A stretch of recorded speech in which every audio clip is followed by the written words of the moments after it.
à tous. D'abord, toutes mes excuses de ne pas vous avoir salué les uns personnellement à chacun, parce que bon, on est arrivé et puis voilà, on s'est précipité sur le photographe, donc bonsoir. Mes remerciements pour votre présence. C'est vrai que c'est pas facile un mardi soir de venir soutenir comme ça un candidat pour les cantonales, mais bon, c'est encourageant. Nous sommes tous derrière Christine, et donc je pense que le résultat sera à la hauteur de notre mobilisation.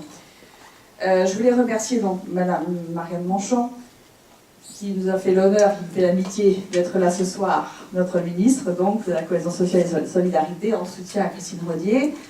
Remerciements à Laurent Bétail, sénateur maire de Brunois, donc il nous a fait un exposé sur le Conseil général, lui aussi assez un peu catastrophique, je dirais. Voilà. Merci à Éric Mélorme, conseiller général du canton de Savigny-Ouest. Et merci à Yannick Billardier qui nous a rejoint, qui est le porte-parole CPNT national et qui donc, CPNT, soutient effectivement les candidats sur ce canton. La majorité présidentielle est bien représentée dans notre canton. L'unité n'est pas un vain mot, puisque notre candidate est UMP et notre suppléant est Nouveau Centre. Et à ce titre, je dois excuser Nicolas Rougol, qui était présent la semaine dernière, mais qui m'avait chargé d'excuser pour ce soir parce qu'il est pris dans un autre meeting. Puisque j'en suis aux excuses, je vais présenter les excuses aussi de Georges Tron, qui pensait venir nous saluer, mais qui, je crois, sera pris et ne pourra pas passer. De Jacques Lebigre, qui m'a téléphoné juste avant que je vienne, qui est parti comme militant sur Corbeil pour soutenir Sylvain Dentu, donc voilà, on ne peut pas être partout. Nicolas Rougol, je l'ai dit, voilà. Je suis là, moi, je ne vais pas parler du Conseil général, parce que ça a été extrêmement bien fait, et par Christine, et par Éric, et complété aussi largement par Laurent Béteil, donc Conseil général, je ne vous en parlerai pas. Je veux simplement vous dire que je suis là en soutien à Christine, soutien indéfectible, soutien massif. J'espère que la semaine prochaine, nous continuerons nos réunions, nous continuerons le tractage et que nous arriverons à avoir un résultat très efficace, puisque l'unité, effectivement, dans ce canton, la droite républicaine est représentée seulement et uniquement par Christine Rodier. Donc c'est vraiment un gage quand même de réussite. Quelques mots malgré tout sur les partis qui sont en présence, les partis extrêmes. Le Front National, c'est vrai qu'il est choquant. Je suis passée sur National 7 ce matin, vous regardez les panneaux. Le Front National, c'est la tête en grand de Marine Le Pen. On ne sait même pas si leur candidat est un homme ou une femme. Donc les gens vont voter pour quelqu'un qu'ils ne pourront même pas identifier. Et c'est comme ça apparemment dans tout le département. Je suis même choquée, moi personnellement, que ça puisse être accepté. Parce qu'on vote, on n'est pas en élection présidentielle, on est en élection locale, élection cantonale, on devrait voir la tête du candidat qui se présente. Je trouve ça vraiment personnellement choquant. Le Front de gauche.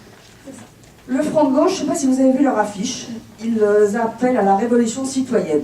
Comme en Libye, comme en Algérie, comme en Tunisie. Mais ce parti se trompe de siècle, il se trompe de continent. Et je ne sais pas si vous vous souvenez des propos de Manuel Valls qui disait que ce parti, et Jean-Luc Mélenchon en particulier, est un danger pour la démocratie. Mais je pense que le Front National, comme le Front de gauche, sont deux partis dangereux pour notre démocratie.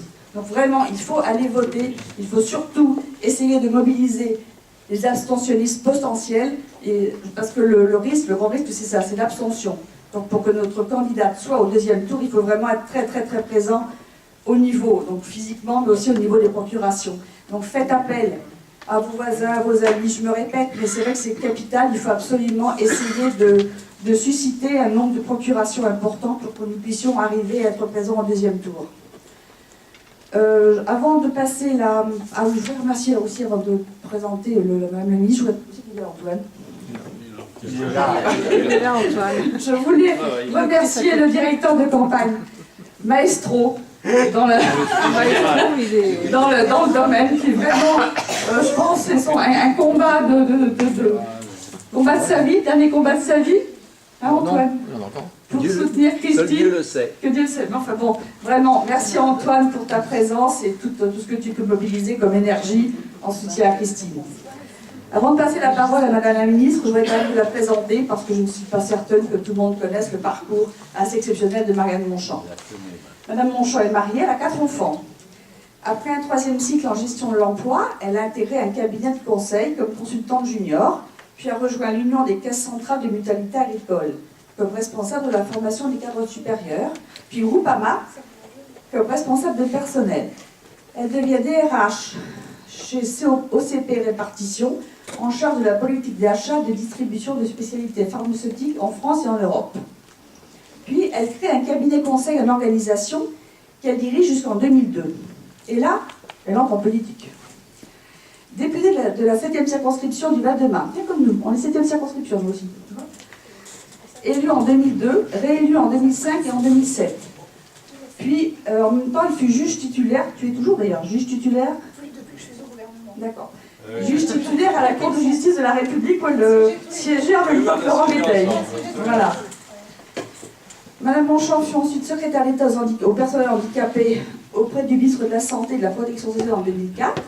À nouveau secrétaire d'État aux personnes handicapées auprès du ministre des Solidarités, de la Santé et de la Famille du 29 novembre 2004 au 31 mai 2005. Elle fait adopter la loi du 11 février 2005 pour l'égalité des droits et des chances, la participation et la citoyenneté des personnes handicapées. Conseillère spéciale à la présidence de la République auprès de Jacques Chirac de 2005 à 2007. Présidente de la Fondation pour la santé mentale, premier réseau thématique de recherche et de soins en santé mentale, démissionnée en 2011 de cette fondation de par son entrée au gouvernement. Présidente d'honneur d'entreprise de handicap, qui est une agence de recherche et de développement sur l'emploi des personnes handicapées en Europe. Elle y anime un cercle de patrons de grandes entreprises françaises et internationales.